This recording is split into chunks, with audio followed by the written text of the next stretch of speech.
Welcome everyone to our second online research seminar for 2021. Today's seminar is titled Integrating Natural Capital Accounting Frameworks into Agricultural Decision Making. So welcome back, and for those of you who have been with us before, and of course to those who are just joining us for the first time, I hope you enjoyed today's session. It's great to have you online with us here today. My name is Mick Schaefer. I'm the Research Program Manager at the Food Agility Cooperative Research Centre, and I'll be your MC today. Before we get underway, firstly, I would like to take this opportunity to acknowledge the traditional owners of the many lands and waters on which we all live and work. I would also like to pay my respect to the elders of these lands and waters, both past and present, and those that are emerging.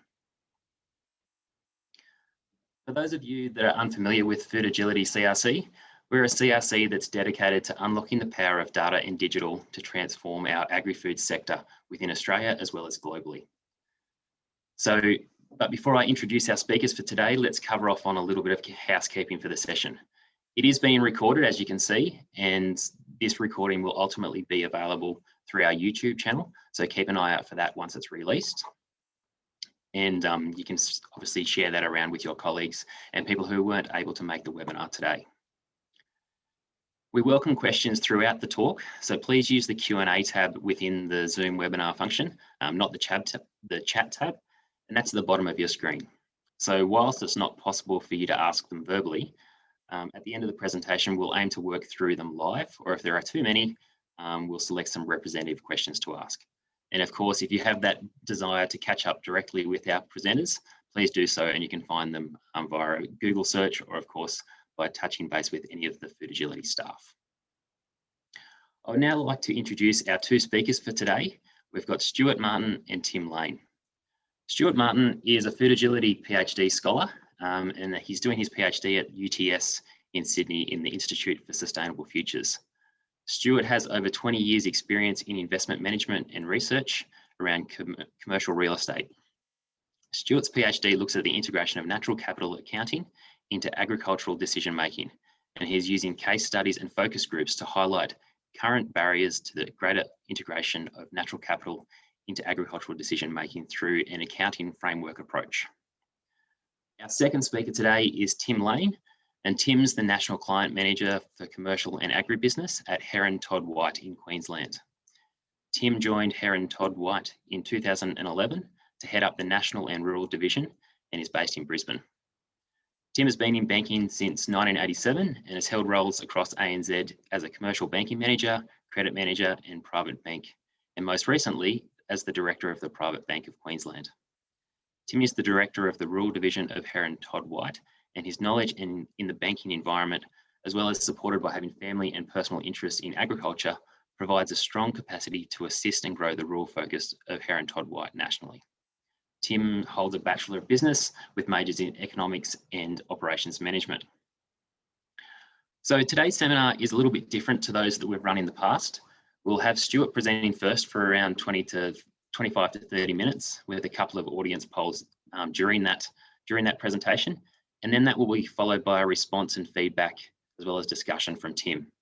Finally, we'll have Tim and Stuart answer some of the questions from the audience. And so as a reminder, please use the Q&A tab at the bottom of your screen. So now it's over to Stuart. Stuart, the floor is yours, so welcome. Thanks, Mick. Now let's see if I can make this work. Share screen.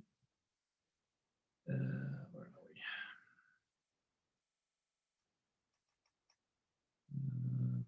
we? Right, just let me know what you're seeing. Here we go. Sorry, let's go back. Can we see that? Not just yet, Stuart. Right, okay. I'm not sure why that's not working, but anyway. No. It's just come up now, Stuart. So, okay, so you got that? Perfect, thank you. Excellent. Thank you, Mick. Technology, not a strong point.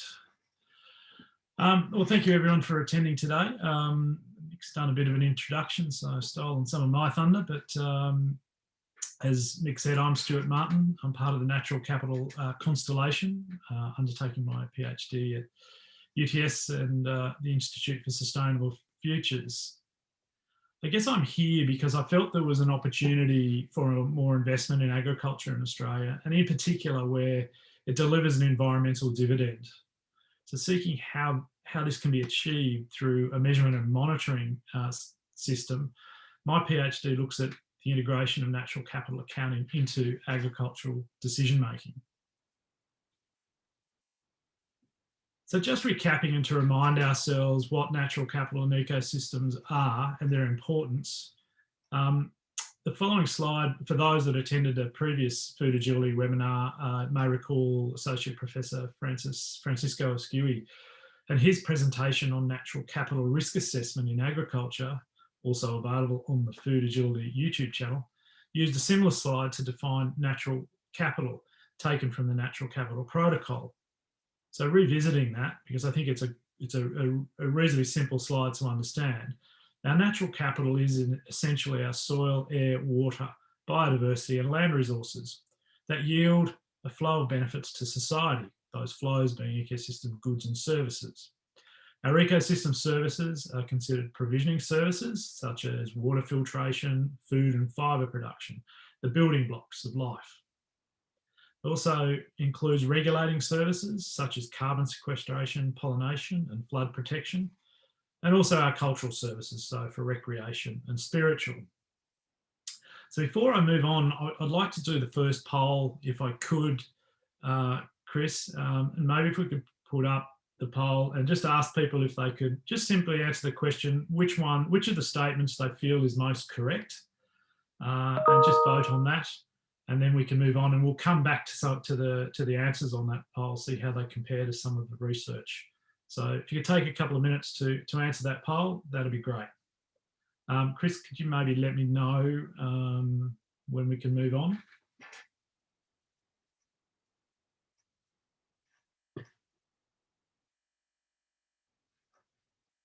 So hopefully everyone's finding that reasonably easy to fill out. There's only 4 options there. Well understood, understood, not understood at all, and understood by a select few. How are we looking, Chris?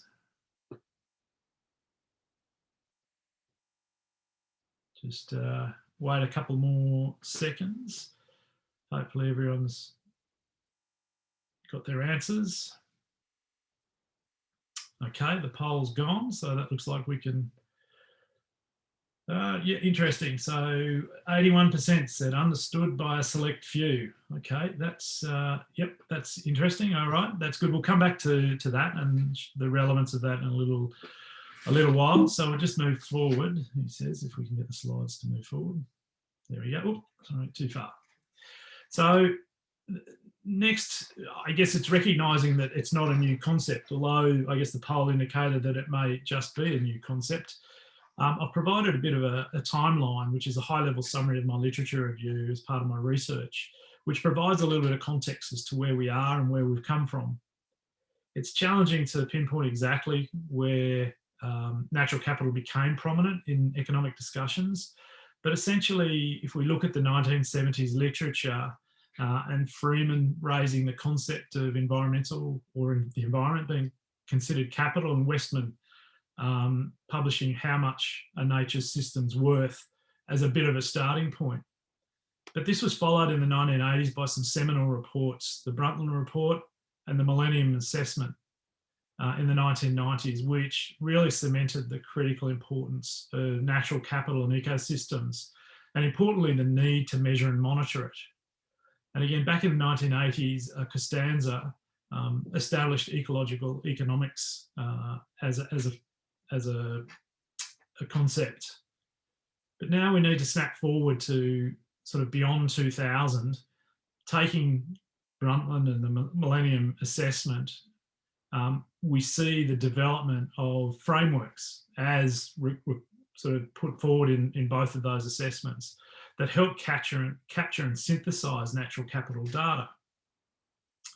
And then we move to 2019 as climate change, drought, land degradation have had significant impacts in Australia.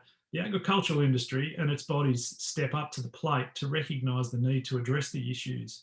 For example, the MLA released its carbon neutral 2030 plan, the National Farmers Federation, its 2030 roadmap, which included growing net benefits from ecosystem services and reducing food waste. The Better Cotton Initiative was adopted by Cotton Australia. But globally also, we saw the Task Force for Nature-Based Financial Disclosures formed. And this was reflective of the need to internalise natural capital impacts through the collection of data that enables institutions to assess and manage risk associated with degraded natural capital. And then finally this year, the Dasgupta Review, an international review, adds to the voices and reaffirms the need to develop a system of economic accounts that include degradation to the natural environment. So what we have is 50 years of research and reports. Where do we sit currently in relation to agriculture? How are these principles being embedded in managing Australian landscape or agricultural landscapes? They have certainly evolved and they've certainly developed, as this timeline indicates, but it could be argued they are not working or not functioning. So natural capital and ecosystems are our life savings. They serve economic functions and we are given them for free. The 5 capitals framework on the left was developed in the 1990s by Jonathan Porritt and notes that natural capital, is the basis not only for production but of life itself. And therefore, all other capital is embedded in natural capital. Australian economist Ken Henry summed up, we need to manage our natural capital with the same diligence we manage our financial capital.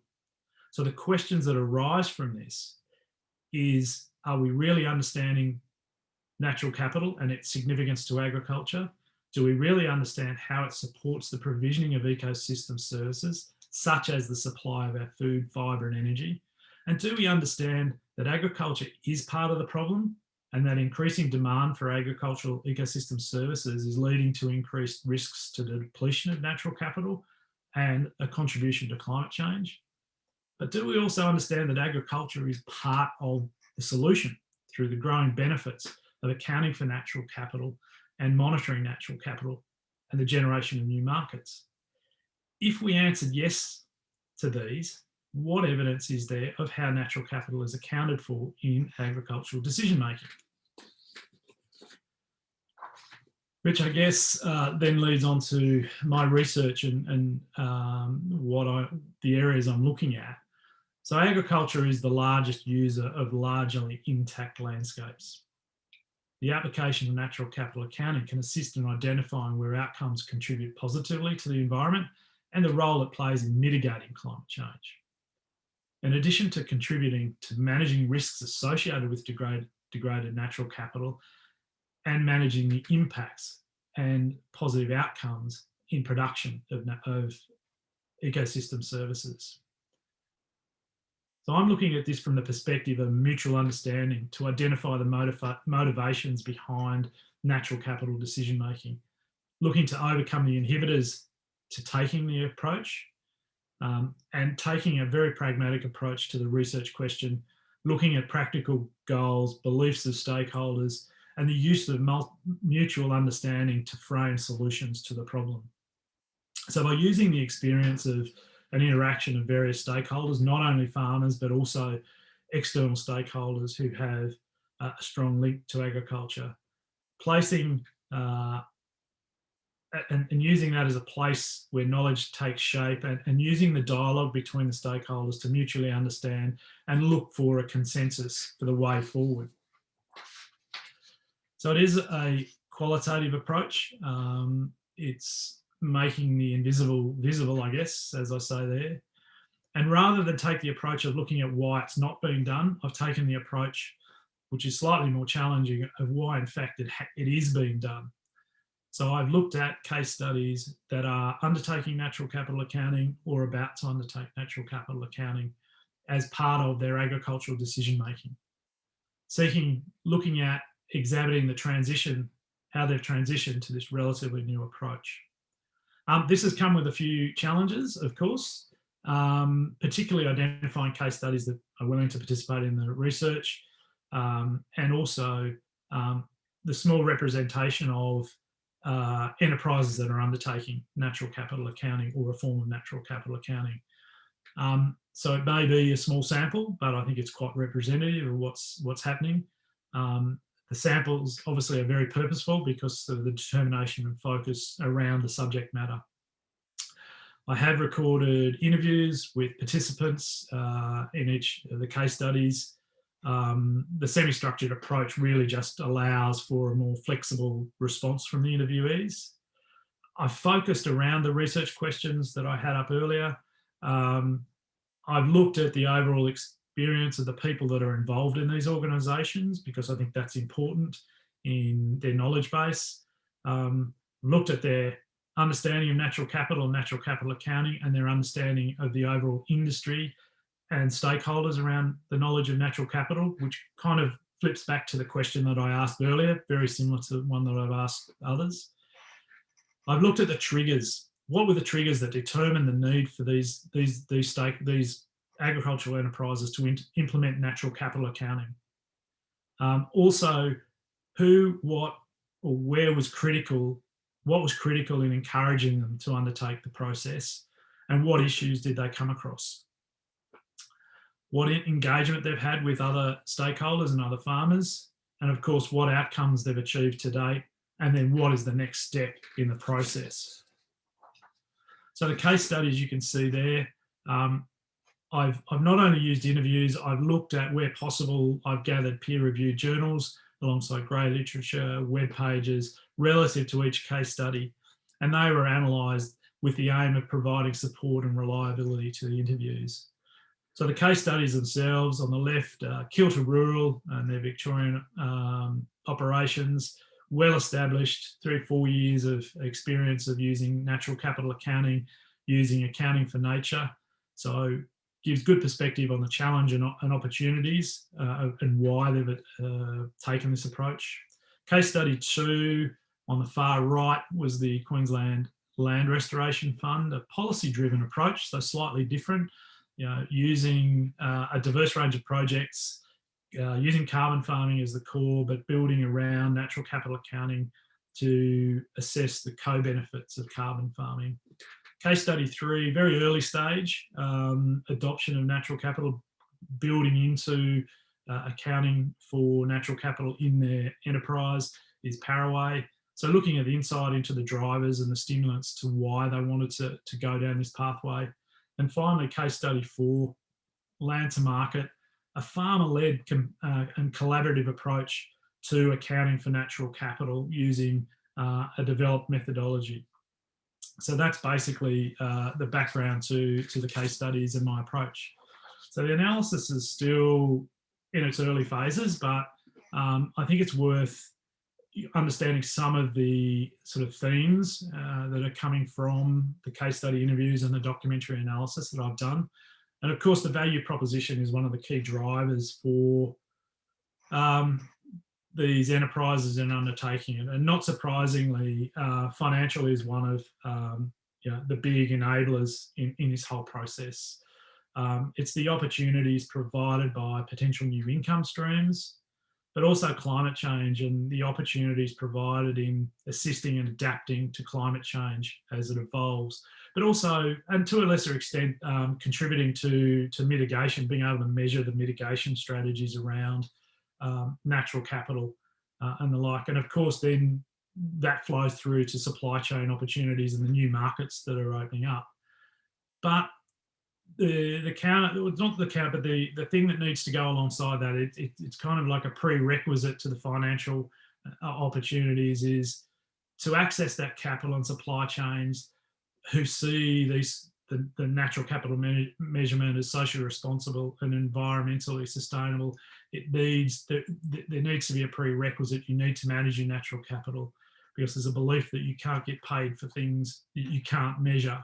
So in a sense, natural capital accounting is that prerequisite to accessing those financial and climate change opportunities. But of course, with opportunities, there are challenges in this.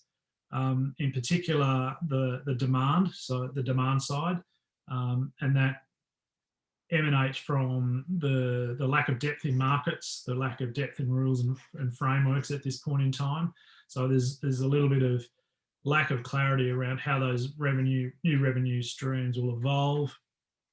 And also to monetize outcomes requires some pretty strong methodologies and measurements to build trust in those markets. So those methodologies and measurements are still developing. So that's seen still as a bit of an inhibitor. The one thing that was probably quite interesting in this was this area of tradition and the conflicts with current practice and the threats that threatens maybe income through lack of clarity and lack of clarity around the value proposition. And this goes back to considering that first poll question that we put up, asking, and all the case studies were asked the same question: is natural capital accounting understood? And I think there was a general underlying feeling that agricultural enterprises understand the importance of soils and water, etc. But when you bring natural capital accounting into the equation, it becomes very poorly understood and only understood by a few. So again, considering Ken Henry's statement that we need to manage natural capital as we do our financial capital, we could argue that financial literacy across society is much higher than our natural capital literacy. And therefore, it's that literacy in natural capital that needs to be worked on. So, I mean, key terms that we used when looking at case studies, both in documents and interviews, included things like skills, education, educators, collaboration, knowledge, complexity, understanding, and development. And I think it reflects a need to grow that engagement with educators to further enhance the literacy across all stakeholder groups, not just in the farmer groups, but across close related stakeholders. So to help develop that natural capital accounting. And of course, the big one in the equation is cost, both direct and indirect. Those undertaking this are developing methodologies at their own cost. There's a cost of actually implementing schemes, getting monitors and measures and baselines, etc. So there's a lot of work for low, if any, return at this point in time. And there's also an indirect cost in, do I do this now or do I wait till markets are more developed? So the opportunity cost of missing out on that early phase is also seen as a bit of a barrier. And these are just a bit of a snapshot of the themes that are emerging from the research. And this is the first stage. And once I consolidate those, we'll move to the next stage, which is actually looking at these other stakeholders for that mutual understanding of what's happening. So I hope to conduct some focus groups later in the year. And those focus groups, probably a maximum of 6 to 10 participants from the banking industry, investment industry, valuation industry, policymakers, etc., and look to combine the case study data with focus groups to come to that mutual understanding. We need to understand that the value proposition for a farmer is very different from that of a financier or a food processor, but looking for that common ground. So removing the ambiguity and identifying that common proposition to enable us to prioritise natural capital measurement and monitor ag systems, I think is quite important. There we go. Sorry. And finally, sort of the last slide, I think, sums things up from my perspective. The interview that Craig Rocastle did with a farmer. You just can't afford to own things that have infrastructure and not produce something. Also ties in well with the formation of the Task Force for Nature-Based Financial Disclosure. Managing risk with natural capital risk is it goes hand in hand, and I think that not only sits on an agricultural scale, but beyond agriculture and looking at associated stakeholder assets and the risks of failure of systems. So I'm kind of going to finish up here, but I'd like to do one more poll, Chris, if we could put the final poll up. And I'd like just a bit of insight into, if we could, who we see as likely to be most influential in influencing and increasing the adoption of natural capital accounting in ag decision making. So if we could, if everyone could try and sort of make an assessment of who they see as most important. And I'm sure there are more, but we were limited to the number of options I could give you. So it'll be quite interesting to see how that comes back. So I'll give you a few minutes. I'll take a drink of water.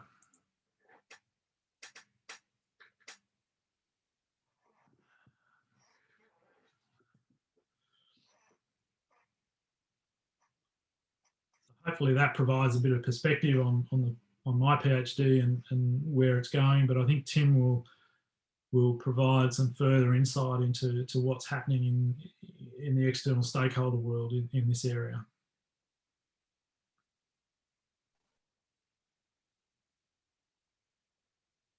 It won't be long. We'll just get this poll back and we can hear some insightful things from Tim.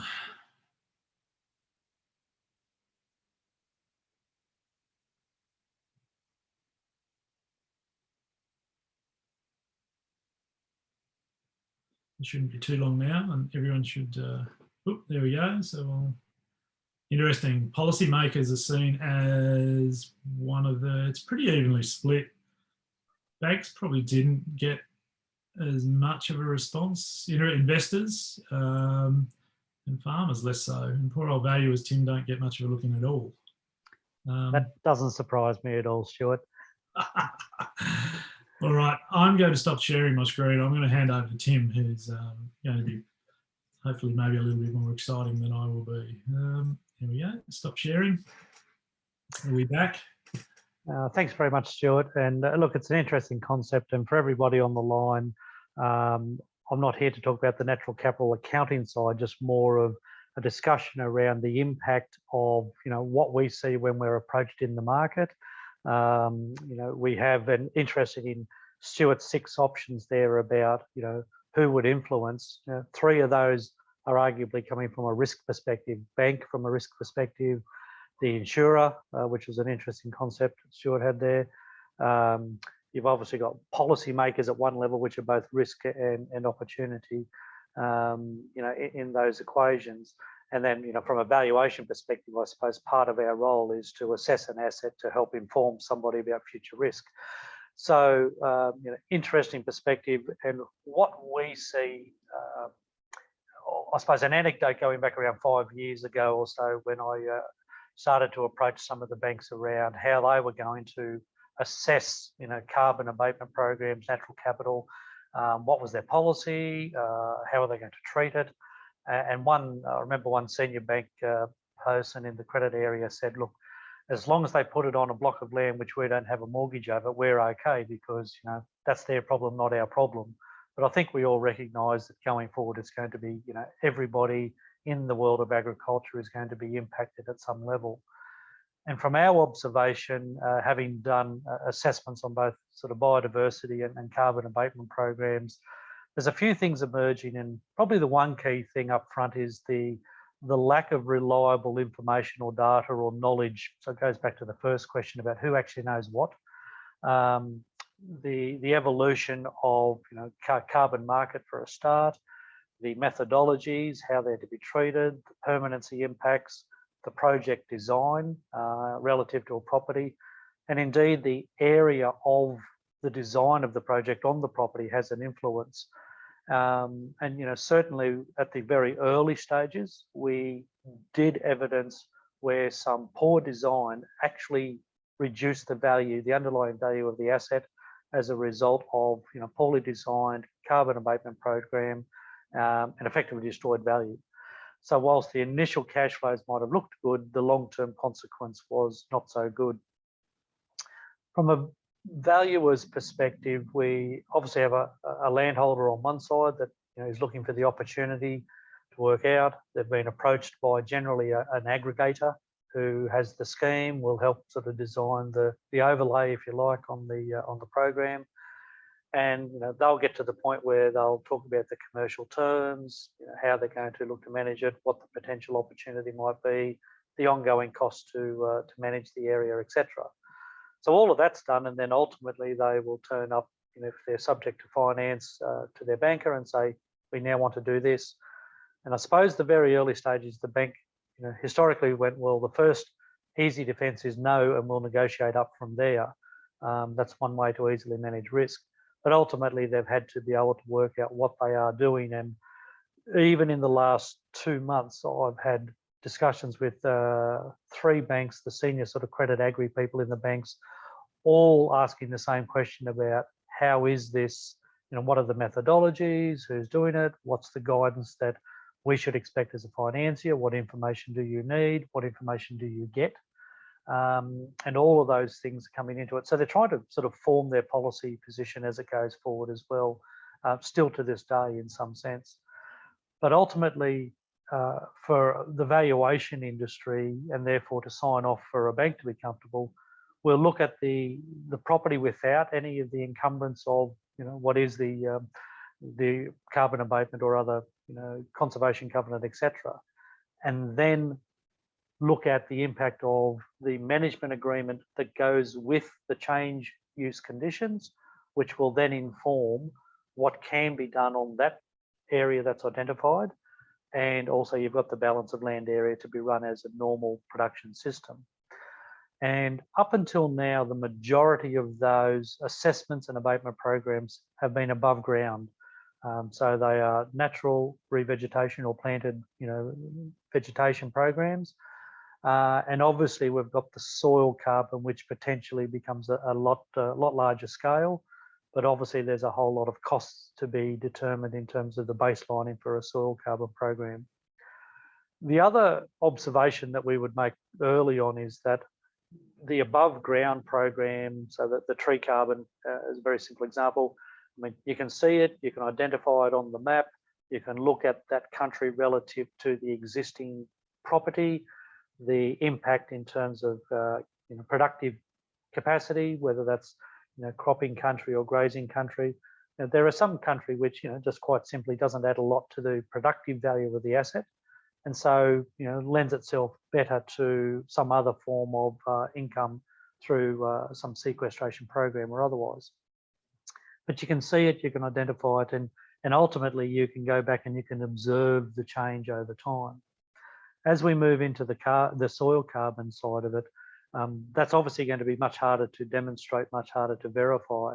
And I suppose the market as yet is untested at all with any of the soil carbon on a transaction level. There is some transactions now in terms of the tree carbon, etc., where properties have sold, had abatements go on and then subsequently resold. Not a lot. And then the other challenge we have to do is sort of match out the cash flows that come from those abatement programs, and they are based on a series of logical assumptions that are approved by the regulators, but ultimately still have to be verified in the future. So most of the programs, a process will be identified. It might be the 25-year abatement program. There'll be a 10-year cash flow, and then you've got possibly the opportunity for further cash flows after 10 years. But if there's no further cash flows, what you've then got is ongoing cost to manage that area without any additional income stream. So one of the key aspects then is the design of the project, and ultimately a total exclusion in terms of a stock management is not necessarily the best outcome for some areas. Sometimes you do need additional area to be able to just crash graze, control graze, manage weeds, etc., etc. So as a valuer, one of the challenges is getting all of that detail behind. A lot of these agreements are subject to confidentiality, so then we need the ability to be able to access that information. Every aggregator then has a different concept of the different models, the costs, and the ongoing liability, if you like. And then ultimately, from a bank and a finance perspective, there's that overarching sort of force majeure type provision, which is invariably embedded in the contracts. But whilst that provides some relief in the event of non-delivery under the contract, because effectively you're entering into a forward supply contract, at the end of the day, if there is still an event, you have to re-establish or let that habitat re-establish up to the point where you have sold ACCU credit units. So there's some almost contingent liability risk that starts to emerge over a period of time, and the market's still, and from a financier perspective, still trying to work out what that looks like. If I bring it back to the value, probably the biggest issues we've got is the lack of available information on the projects. We often are not given or privy to the base information that we need. And so one of the pieces of education for the market is to be able to provide that level of information to identify the property, identify the abatement area, identify and simplify the management agreement provisions, the cash flow modelling, and then the ongoing costs.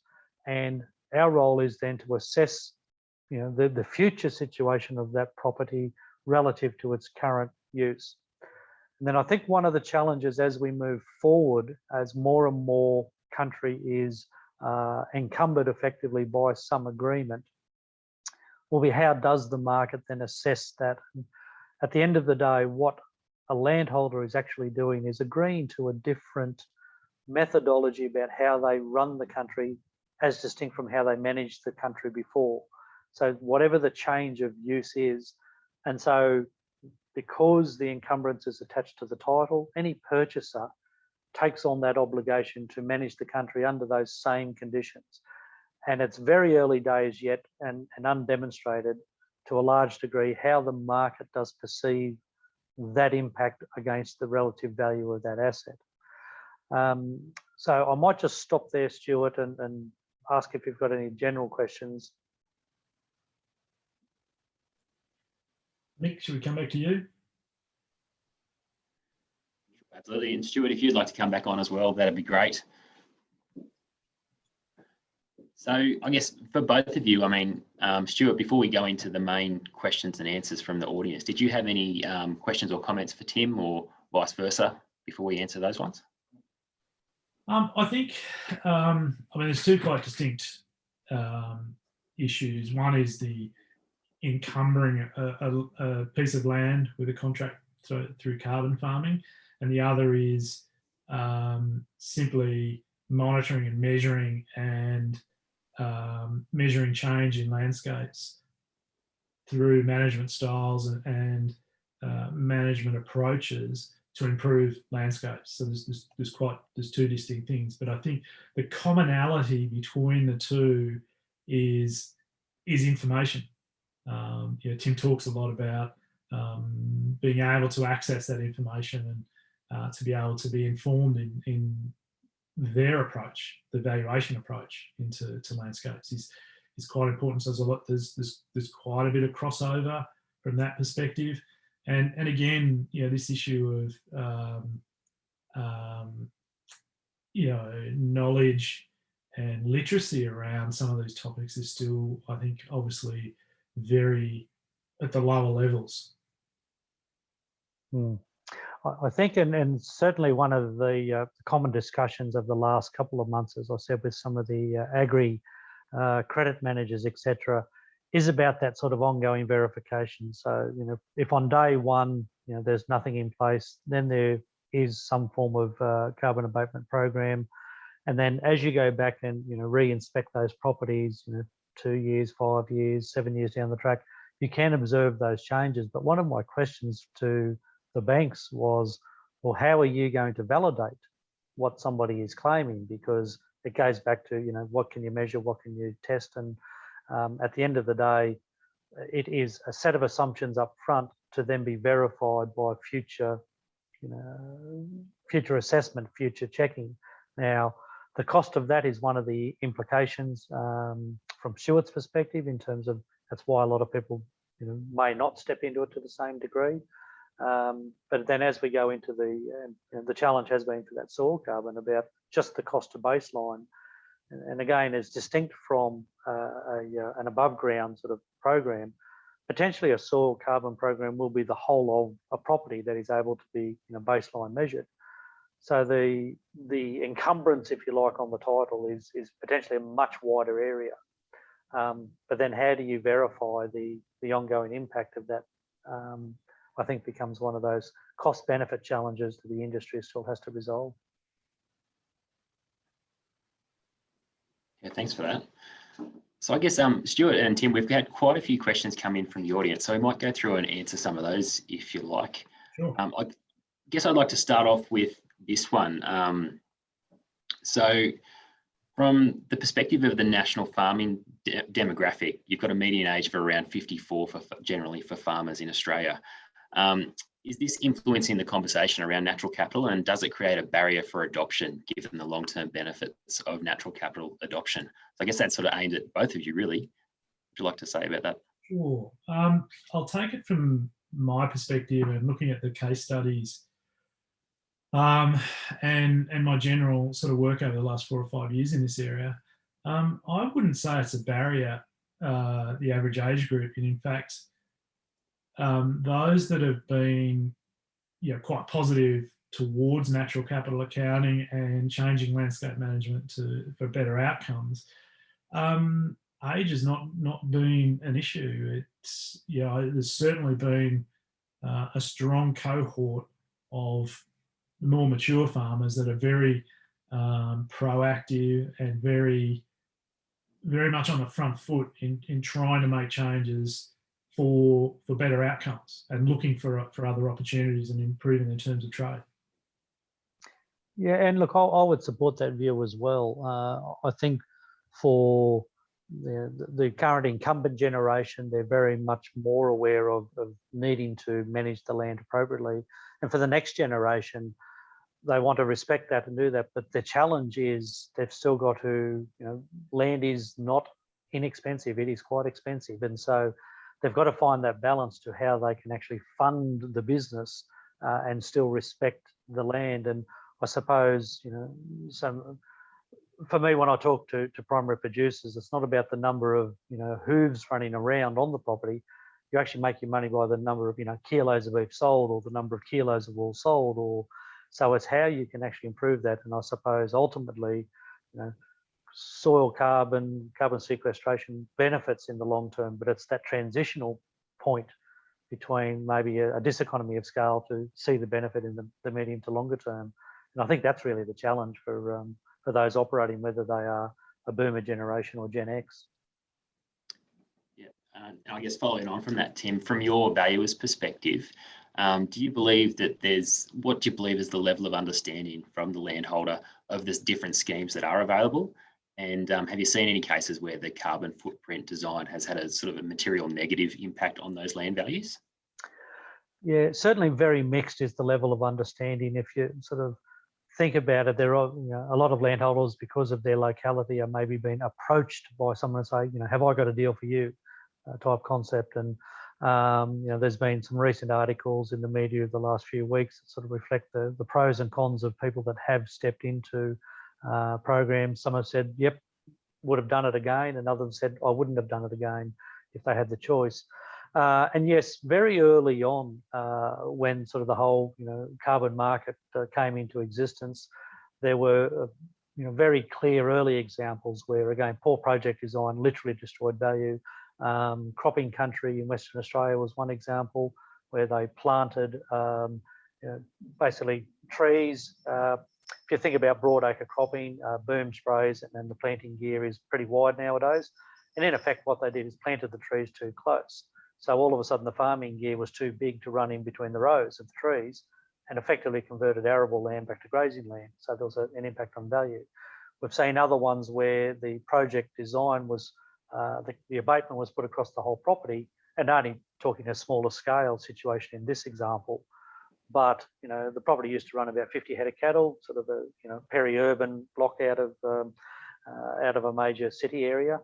The carbon abatement went on, and the actual management agreement said maximum of two beast. So effectively, they lost the capacity to run 48 head of cattle on that same block. So people just have to be very conscious about the project itself. In the first, good projects in the right locations make perfect sense, but the wrong project in the wrong locality can significantly impact on a negative. Yeah, and I guess that comes back into the first poll that Stuart put up was around the level of understanding of those, and it seemed like the audience agreed with you there that the select few do understand some of these, like the natural capital accounting processes and how it can be done. But I guess there seems to be a need for more education around these areas. And I guess, Stuart, would you agree with that? Oh, yes, it seems quite clear, through the interviews that I've done, that there are different perspectives on it. But if you just shrink it right down, there are those that have embraced it and really learn about it. But then there's this big fringe that still sort of sits and looks over the fence and just doesn't have the depth of knowledge to be confident to really move into this sphere. It's almost as if the market is still trying to stabilise. Tim talks about the aggregators and the different methodologies and the different program designs. It can get quite confusing. And then you have this issue of skills. Who's got the skills to implement this? So knowledge and everything comes together in a set of skills to be able to implement something like this. So I think there's a good bit of work to be done here. I'd just add to that, on top of the skills, it's then the tools to also be able to implement, the tools to measure, the tools to baseline. And, at the moment, it's an expensive exercise. So, down the track, does there become sort of some self-assessable type code subject to certain parameters after there's a lot more information, a lot more data become available? Who knows? But it's just the tools to start with. And look, no primary producer in all reality is going to go and spend money unless they can see some money at the other side of it. So it's got to make commercial sense right up front there, because they're ultimately the solution provider in that large part. Yeah, absolutely. And I guess, Tim, this one's sort of, I guess, aimed at you. As what do you see as the insurance business case for natural capital data for forward-thinking farms? So how it can sort of impact on their insurance as well. Oh, jings, that's an interesting one, Mick. I suppose potentially, and again, the management agreements for certainly, regeneration, tree vegetation, etc. Part of that is to actually include additional risk management in terms of fire break controls and various other things. Because if you used to have a 40 or 20 metre wide fire break control, then potentially under this agreement you need a 40 metre wide one to help manage the risk. At the end of the day, that doesn't guarantee that a lightning strike won't land in the middle of your abatement area. So I think in one sense it can add some risks, and in other areas the management controls and what has to be signed off understand those risks and help deal with that. To my knowledge, most schemes that we've seen are the 25-year scheme. I don't recall over the quieter number that we have assessed that I've actually seen a 100-year permanency. And so within that 25-year permanency, you're only allowed to sell up to 80% of the potential assessed as opposed to 100% of the assessed value. So there's another risk control there. Same will be in the soil methodologies, where the sort of the first layer of soil carbon you don't get to monetize. So it's only the secondary and tertiary layers in terms of what you can potentially monetize. So there are some risk controls built in for that sort of force majeure type impact. But beyond that, I'm not so sure how the insurers will consider it. Most primary producers don't often insure their infrastructure of fencing and those things. It's too expensive. As you come into more peri-urban and smaller, absolutely they will in a lot of cases, but not often do they in a large scale farming operation. Yeah, thank you. And I guess I had quite a few questions around adoption of these practices and their link to emerging technologies. So I'll try and, I guess, merge a few questions together. And are different actors, being large or small landholders, a little bit wary of adopting too early, given that some of these measurement technologies and process and methods are still maturing? And so how does this, I guess, feature in the national natural capital accounting adoption area?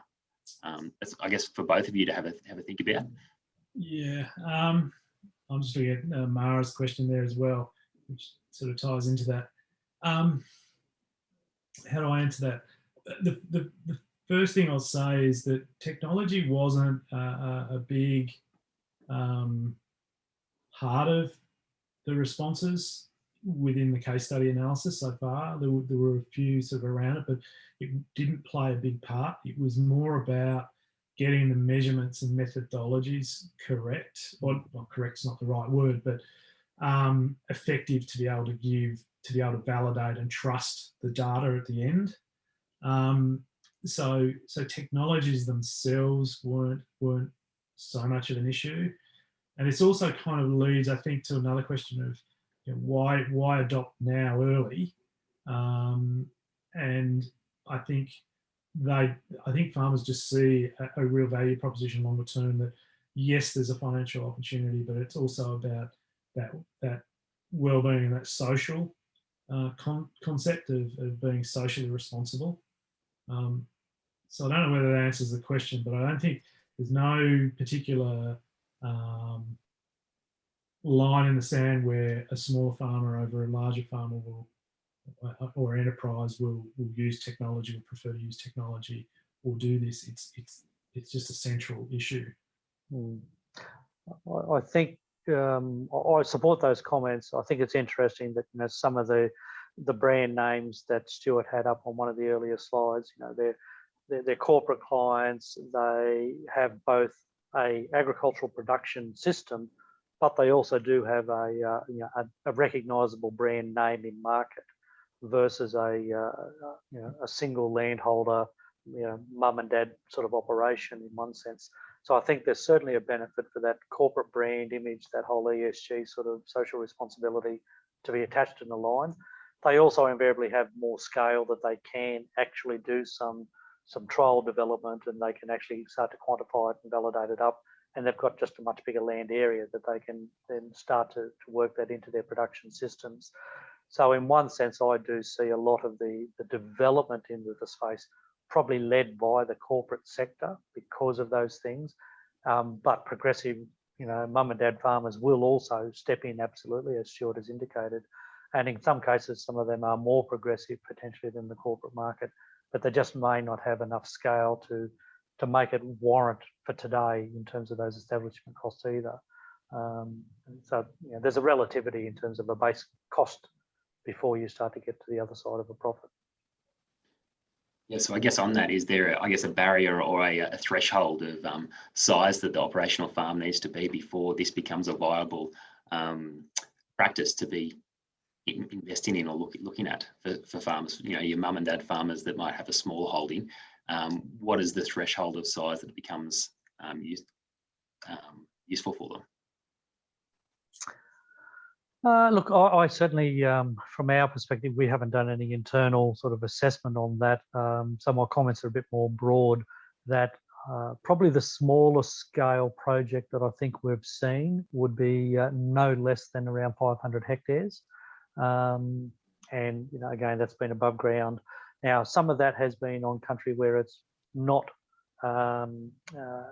huge properties either. So as a percentage of the total property, it can be, you know, up to 10 or 20% of the total property area, but it had to be meaningful enough. Now, they are also in somewhat, you know, semi-arid sort of, you know, southwest Queensland and type Western country as well. So you don't have that same level of rainfall and that where you've got that intensity of the tree development. So you need a big enough area just to get enough, you know, growth to justify it and get the carbon capture. I don't know what the overall tipping point is in terms of the minimum scale. Stuart might have a better view there. No, it's not. Again, it's not been something that I have actively focused on in the research. I mean, there is certainly a cross-section of participants within the case studies. I probably need to look back at size and scale at how that's panning out. I probably would say, though, that again, there are some of the smaller farmers probably are doing it for social reasons as well, and are seeing the benefits on farm, and are kind of just, they're not, it's not that they're not focused on the cost, but they're focused on the broader outcomes that they see that they're getting, which is delivering them some positives both financially and socially. Fantastic. And I guess we've probably got time for one last question. So Stuart, I might aim this one at you. What changes have you observed since you started your PhD in this space? I've got less hair. Yeah, look, I think there have been some changes. I mean, as I said early on, when I decided to focus on groups that were undertaking natural capital accounting and do case studies, I'd only identified a few, but over the last probably 6 to 9 months, there are more pilot programs being run, particularly with land care and groups like that, are now starting to bring more and more farmers. And farmers, I think, seem to be more willing to participate in larger groups like that where they don't feel isolated. But I think that's the big thing, that we're starting to see more examples of people willing to participate. Now, whether they stay in the programs longer than say my case studies, who are kind of well developed or larger, will be interesting. Excellent, thank you. Well, I'd like to take the opportunity to say thank you to Tim and Stuart for your presentations today. It's been really insightful and interesting. Hopefully the audience has taken a lot away from today's talk. And thank you to the audience for being part of our virtual seminar today. Feel free to reach out to Stuart and Tim directly if you'd like to follow up on anything that we haven't covered. We tried to get through most of the questions, but there were still quite a few that we didn't get to. So if you would like to get those answered, please reach out to us and we'll get you those contact details. Don't forget, we are recording this session, so it'll be released in the coming days, and you'll be able to find that on our YouTube channel. Our next research seminar will be around about the 18th of May, and it'll be presented by Sananda Cray from The Conversation, and she'll be talking about pitching to the conversation. So this should be a real highlight for researchers amongst us who are wanting to get their work published on that forum. So again, thank you very much, and stay safe. And if you do have a cough or anything, please isolate, of course. Thank you very much, and we'll see you next month. Thanks very much, Mick. Thanks, Stuart. Thank you. Thanks, Tim. Thanks, Mick, Maddie, Chris. Great job.